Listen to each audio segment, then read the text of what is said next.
Weather અપડેટમાં આપ સૌનું સ્વાગત છે।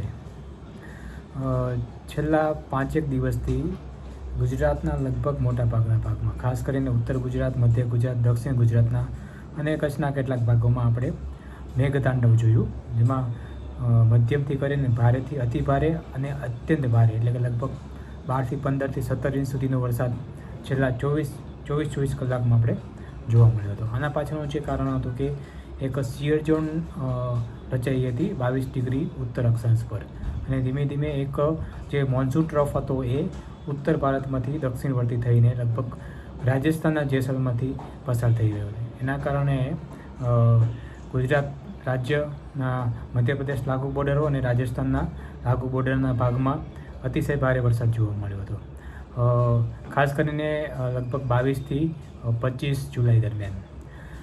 હવે આની જે લો પ્રેશર એરિયા ડેવલપ થયો આના કારણ પાછળ એ હવે ધીમે ધીમે ઉત્તર તરફ પસાર થઈને અત્યારે લગભગ દક્ષિણ પશ્ચિમ રાજસ્થાન ઉપર સ્થિત છે, અને આગામી દિવસોમાં ધીમે ધીમે નબળો પડે તેવી સંભાવના છે।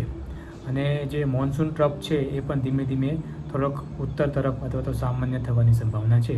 તેના કારણે આગામી 2 દિવસ સુધી હજી વરસાદની ગતિવિધિ જોવા મળશે ગુજરાત રાજ્યમાં, ખાસ કરીને ઉત્તર ગુજરાતના રાજ્યોમાં, બનાસકાંઠા, મહેસાણા, વાવથરાદ, કચ્છ જેવા જિલ્લાઓમાં અને સાબરકાંઠા જેવા જિલ્લાઓમાં, અને અન્ય સ્થળોએ હળવાથી મધ્યમ વરસાદની ઝાપટાની ગતિવિધિ હજી 2 દિવસ ચાલુ રહે તેવી સંભાવના છે।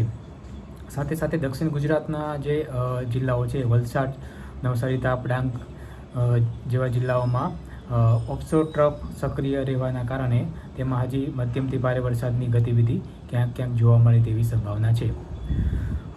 અન્ય એક સિસ્ટમની વાત કરીએ, સંભવિત સિસ્ટમ, તો હાલમાં લગભગ આજે 26 તારીખે જે પશ્ચિમ બંગાળથી કરીને ઉત્તર પશ્ચિમ બંગાળની ખાડી છે ત્યાં એક ગઈકાલે લો પ્રેશર એરિયા ડેવલપ થયો, અને આજની તારીખમાં લગભગ 5:30ના ડેટા પ્રમાણે એક વેલ માર્ક લો પ્રેશર એરિયા બની ગયો છે।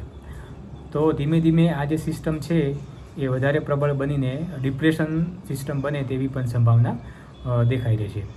તો આ સિસ્ટમ પણ જો ટ્રેક છે, માર્ગ એ ઉત્તર અથવા તો ઉત્તર પશ્ચિમ તરફ રહે તો ફરી લગભગ 30 જુલાઈ બાદ ફરી મધ્ય ભારતમાં અને ગુજરાતમાં ફરી એક વખત મધ્યમથી ભારે વરસાદનો રાઉન્ડ આવી શકે છે, અને ધીમે ધીમે લગભગ 31 જુલાઈ, 1 ઓગસ્ટ, 2 ઓગસ્ટ એટલે જે ઓગસ્ટના પ્રથમ અઠવાડિયા દરમિયાન પણ ફરી એક વખત ગુજરાતના લગભગ ઘણા ભાગોમાં મધ્યમથી ભારે વરસાદ અને ઘણા બધા વિસ્તારોમાં હળવાથી મધ્યમ વરસાદ થવાની સંભાવના દેખાઈ રહી છે।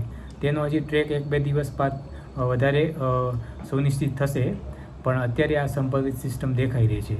તો ગુજરાતમાં જુલાઈના પ્રથમ અઠવાડિયાના રાઉન્ડ બાદ એક ડ્રાય સ્પેલ આવ્યો હતો, અને ફરી લગભગ 17 જુલાઈથી ફરી એક બીજો સારો રાઉન્ડ જોવા મળ્યો। તેમાં ગુજરાતમાં ઘણા વિસ્તારોમાં મેઘતાંડવ જોવા મળ્યો, પણ ફરી એક વખત જુલાઈના અંતથી કરીને ઓગસ્ટના પ્રથમ સપ્તાહમાં ફરી એક વખત સિસ્ટમ જોવા મળી શકે છે।